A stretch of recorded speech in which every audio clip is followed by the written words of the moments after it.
2 days of strong gains has possibly brought sentiment coming back, though people are still watching why FIIs are not buying big time in the cash market. I think the cash market is not the right place to really look for FII sentiment, because they have become net sellers ever since capital gains tax got applied in 2015-16. So since then, if you see net they have increasingly been sellers in India.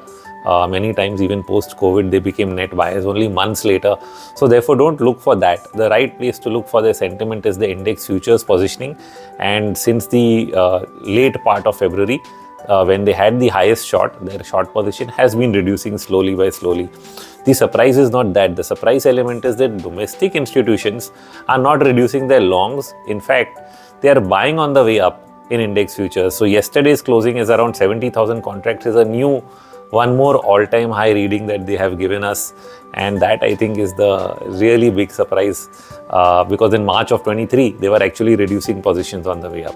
So this is what is happening. Great confidence being shown by domestic institutions, and that's what I would go by. So what did the Fed do overnight? Well, they kept rates where they were. Indications remain for 2 rate cuts, which is what it's moved towards, from possibly no rate cut and back to 1 and 2 as US bond yields started to fall. Now the US is doing everything to get bond yields down. Donald Trump has already announced more oil production. He's consistently talking about getting US expenditures down, and all of that is directed towards getting the bond yields down, because they have a lot of bond rollovers coming up in the second half of the year. The other interesting part in the Fed announcement, which many people may have not noticed or talked about, is the reduction in quantitative tightening. From $90 billion to $60 billion was already done before. Now they brought it down to $40 billion. So this gets us closer and closer to zero quantitative tightening. It may not be required, but it's something that they are preparing for, given the large bond rollovers that will happen in the second half of the year.